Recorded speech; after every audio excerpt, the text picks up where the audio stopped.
Hi friends, இந்த video வந்து நம்ம என்ன பார்க்க போகிறோம் அப்படிங்கன்னா, இப்போ நம்ம கார்த்தியோட மெய்யழகன் திரைப்படம் வந்து ரிலீஸ் ஆகி கிட்டத்தட்ட 5 நாட்கள் முடிஞ்சிருக்குங்க. 5 நாட்கள் முடியல நம்ம மெய்யழகன் திரைப்படம் எத்தனை கோடி கலெக்ட் பண்ணியிருக்கு அந்த விவரத்தை பற்றி அந்த வீடியோ நம்ம பார்க்க போகிறோம். தமிழ் சினிமாவில் வந்து 96 அப்படின்ற திரைப்படத்தின் மூலமாக வந்து தமிழ் சினிமாவுக்கு வந்து என்ட்ரி கொடுத்தது தான் இயக்குனர் பிரேம்குமார். அந்த திரைப்படம் வந்து ரொம்பவே ஒரு ரசிகர் மத்தியில் செம்ம பெரிய ஒரு சென்சேஷனல் படமாக மாறிச்சு. அடுத்ததான் வந்து ரொம்ப வருடம் கழிச்சு வந்து அவர் வந்து கார்த்தியை வச்சு மெய்யழகன் அப்படின்ற திரைப்படத்தை வந்து அவர் வந்து இயக்கி ரிலீஸும் ஆகியிருக்கு. இந்த திரைப்படத்தை வந்து நம்மளோட சூர்யாவோட 2D நிறுவனம் தான் தயாரிச்சிருக்காங்க. இந்த திரைப்படத்தை வந்து நம்மளோட கார்த்தி கூட சேர்ந்து ஒரு அரவிந்த் சாமி, ஸ்ரீதிவ்யா இந்த மாதிரி வந்து ஏகப்பட்ட கதாபாத்திரங்கள் இந்த திரைப்படத்தை நடிச்சிருக்காங்க. இந்த திரைப்படத்துக்கு ரிலீஸ் ஆனதுலேருந்து வந்து ரசிகர் மத்தியில் செம்ம பெரிய ஒரு பாசிட்டிவ் ரிவ்யூ மட்டும் தான் வந்துட்டுருக்கு.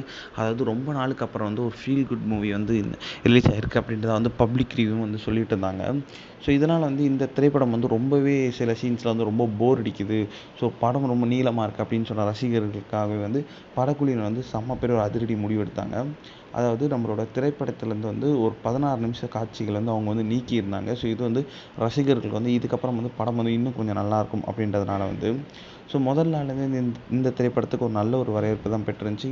அப்படி பார்த்தா வந்து நம்மளோட கார்த்தியோட மெய்யழகன் திரைப்படம் வந்து 5 நாட்கள் முடியல கிட்டத்தட்ட 30 கோடி கிட்ட வந்து கலெக்ட் பண்ணியிருக்குங்க.